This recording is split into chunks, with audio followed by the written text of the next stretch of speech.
ladies and gentlemen. Thank you for joining us here today at this press conference related to an operation that's been ongoing, quite frankly, for almost a decade now. This is related to MS-13 gang members and the brutality and the nature of the criminal activities that they committed here, not only in Broward County, but in other parts of the state of Florida and Palm Beach. I'm proud to introduce partners that we have here in attendance today who have contributed to this investigation, from providing resources, investigative tools, and our legal guidance, to include our Attorney General Pam Bondi, Associate Attorney General nominee Stanley Woodward, Deputy Chief of Staff Catherine Cipher, and from the U.S. Attorney's Office, allow me to introduce United States Attorney Hayden O'Brien, his team, First Assistant U.S. Attorney Manio Ramboso, and Special Prosecution Chief Brian Dobson. Folks, for several years now, this community has witnessed me stand here and talk about the importance of executing investigations regardless of how long ago they occurred. And the crimes that we are going to talk about today took place back in 2014 through 15. And had it not been for the efforts of our cold case unit, which we launched back in 2019, and their ability to dig into these cases and no longer see boxes in hallways and dismiss the fact that these are victims, these are people, these are members of someone's loved one or family that are no longer here. And so today, as the Attorney General introduces her team and talk about the success that we have in this case, I want this community to remember, here in Broward County, justice doesn't have an expiration date. It doesn't matter when you committed the crime. It doesn't matter what part of this world you are from. If you come here in this community and decide that you're going to take a life, we're going to unleash every single resources to bring you to justice. So without further ado, allow me to introduce our U.S. Attorney General, Pam Bondi. Thank you, Sheriff. I feel like I'm back home being here in Broward. To our victims' families first, we met with them earlier. Thank you for being here, and we're so sorry. And as Sheriff Tony said, your victim was not just sitting there in a box of papers. They are a victim, and that's why they have spent a decade finding some of these people who have killed your loved ones. So we're very sorry for your loss, and I know you have to relive this, and thank you for being here today. So sorry you're going through this. Sheriff Tony, thank you for your relentless pursuit of justice in these cold cases. And these cases are never cold when it comes to law enforcement. And I want to also thank Hayden O'Byrne, where's Hayden, our acting U.S. Attorney for the Southern District, and Brett Skiles, our SAC for the Special Agent in Charge for the FBI, and to all the great men and women of the Broward County Sheriff's Office, for our Border Patrol agents, all of our agents who are here who have done so much to help. Thank you all to the men and women, especially of Broward, and our victims advocates, our interpreters who have helped with this case.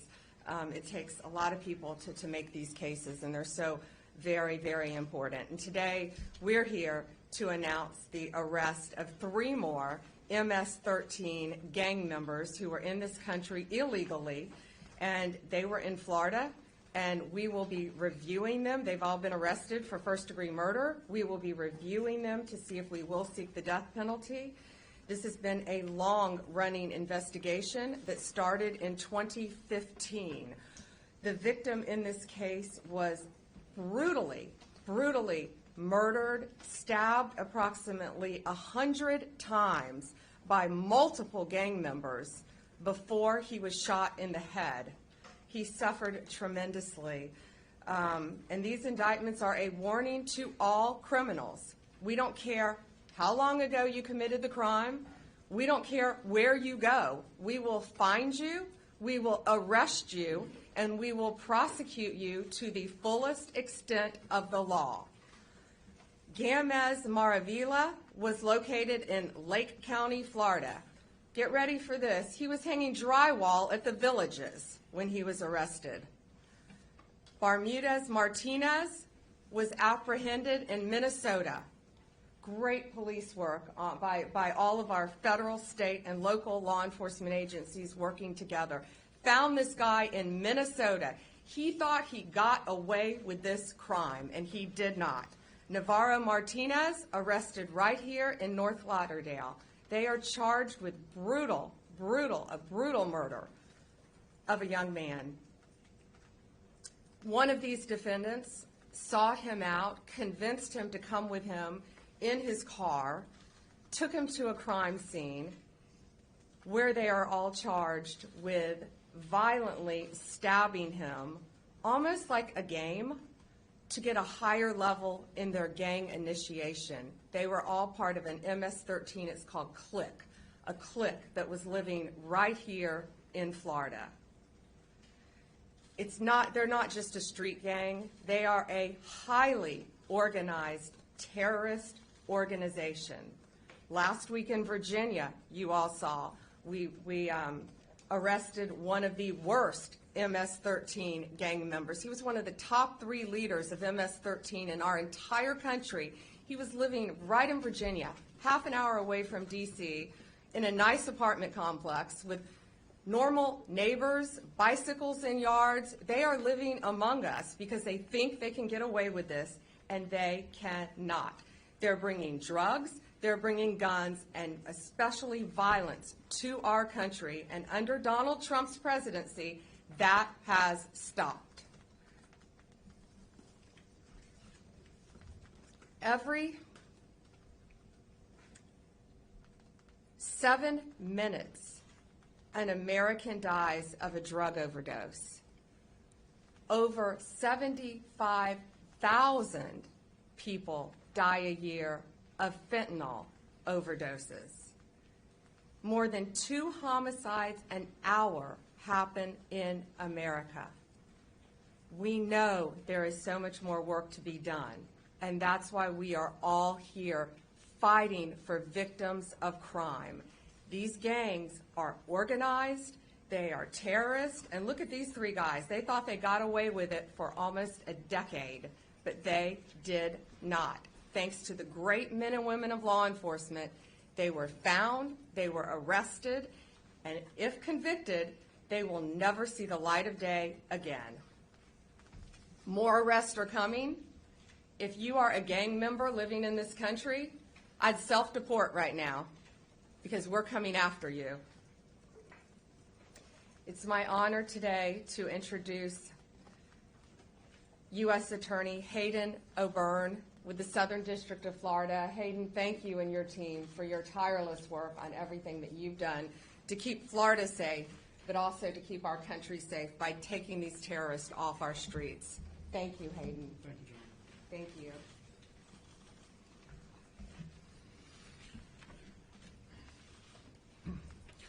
Thank you, General Bondi, for your support of the really strong state and federal partnerships that we have here in Florida and elsewhere across the country.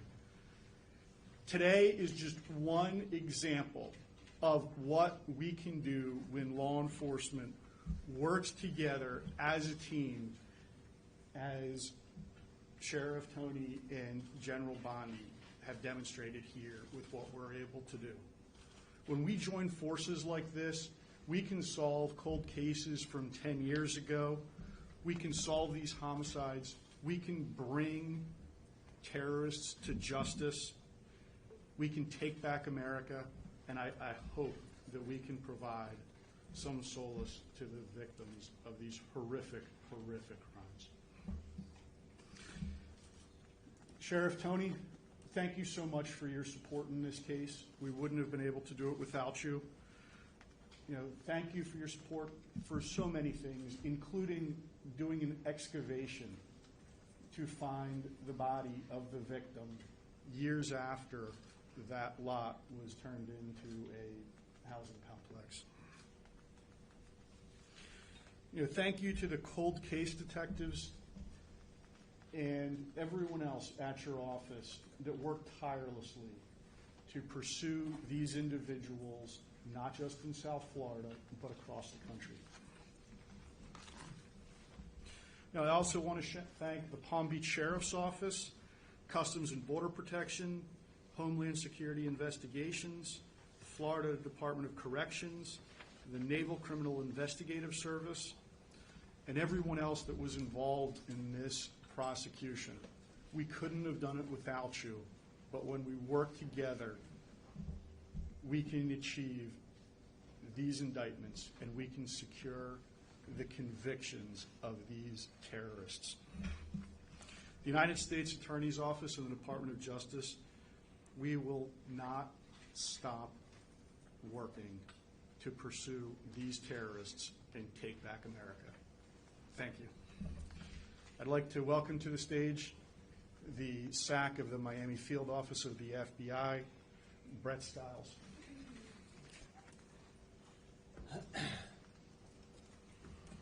Morning. So on March 6, 2025, 3 MS-13 members were indicted for violent crimes in aid of racketeering, also known as VICAR, for murder as part of an ongoing FBI investigation involving 4 homicides in Broward and Palm Beach counties. So these 3 indictments represent the last of 9 subjects believed to be involved in 4 homicides. Within the last 6 months, 5 other MS-13 members have pleaded guilty, and the 6th was convicted at trial for Vicar murder related to this investigation. The convicted MS-13 members currently, one of them is facing a life sentence. All the others, if convicted, are also facing life sentences. MS-13 is a violent international criminal organization that has no respect for borders, law enforcement, or human life. In fact, one of the final tests for membership is to commit murder. They have made inroads into many cities across the country, committing a variety of crimes, including drug trafficking and extortion, and they must be stopped. This is why the FBI is dedicated to disrupting and dismantling the most significant gangs through intelligence-driven investigations and partnerships such as our Safe Streets Task Forces, the National Gang Intelligence Center, and our transnational anti-gang task forces. Again, I want to thank our partners in this complex investigation, to include the U.S. Attorney's Office, Customs and Border Protection, the Broward Sheriff's Office, U.S. Border Patrol, Homeland Security Investigations, the Palm Beach Sheriff's Office, and the Florida Department of Corrections Office of the Inspector General. Additionally, I want to highlight the ongoing the ongoing close cooperation with our law enforcement partners in El Salvador and Mexico on this and other investigations. Only through the hard work and diligence of law enforcement professionals within these organizations was this investigation a success. And the fight isn't over. Together, as a great law enforcement community, we're better positioned to root out any gang that seeks to commit violence against our citizens and the communities that we serve. So now to the South Florida community. We encourage anyone who may have information about gang activity to come forward and report it. This information is vital to our ability to keep the South Florida community safe. Thank you. Thank you, and thank you to Director Patel. You have, both the FBI has been working tirelessly to take these illegal aliens and all of these criminals off of our streets. Are there any questions? Hi. Obviously, the MS-13 gang has been here for the last 10 years. This is a cold case. Can you please explain and expand on the scope of how long and wide this gang, specifically in Florida, has affected our communities? Well, if you could see the pictures of this victim, too, brutally, any homicide, in my opinion, is brutal, but brutally stabbed. It was over 100 times, right, Sheriff?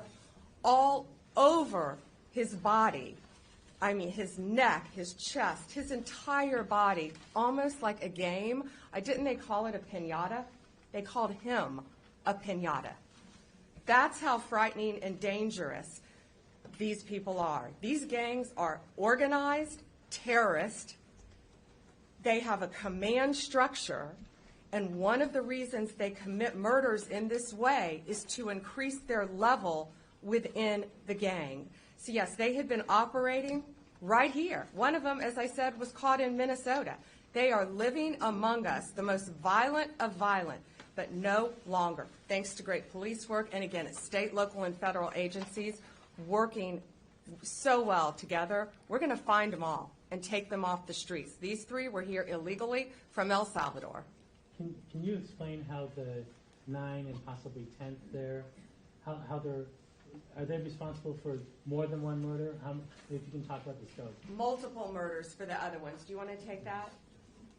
Multiple murders. Yes, there were a total of 4 murders involving these defendants down here in South Florida.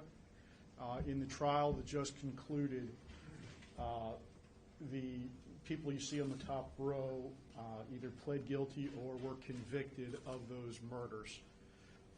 And then basically everyone on that was involved with the last murder that we've charged. And the 3 individuals that have been charged were involved in that last murder. They were part of the gang where they all went out and brutally stabbed the individual over 100 times as part of the gang initiation. So the 3 on the top there on the left, they're the ones for that Oakland Park murder? Yes. Everybody was involved in the Oakland Park murder, and then there were 3 other murders down here in South Florida that various gang members were involved with.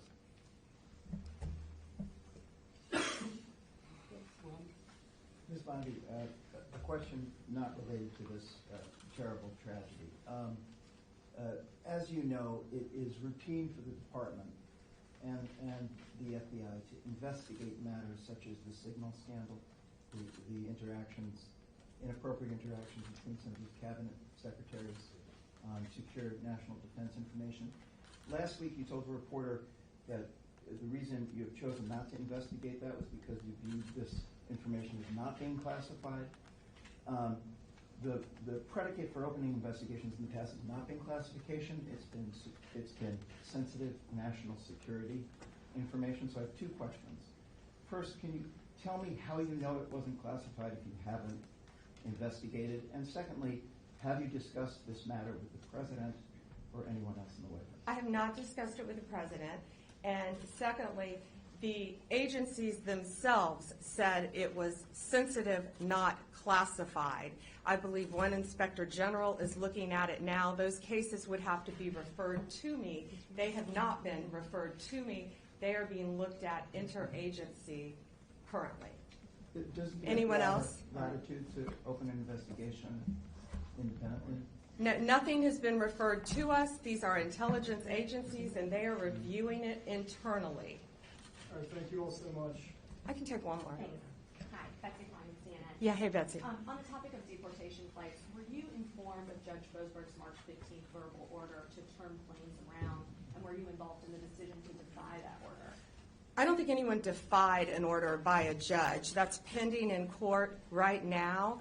I think our attorneys have argued in court. I think there were arguments yesterday. We're awaiting a ruling. I anticipate this will go to the Supreme Court, be ruled in our favor. I don't believe anyone defied a court order. I think testimony came out in court that those planes not only had taken off, but were outside of American airspace. Moreover, they were illegal aliens from El Salvador, just like these guys on this chart, who are committing violent murders throughout our country. They were some of the worst to qualify under the Alien Enemies Act, and we should be concerned about the victims of these crimes here in our states more than these defendants. Were you involved Thank in you that all. decision? Thank you all.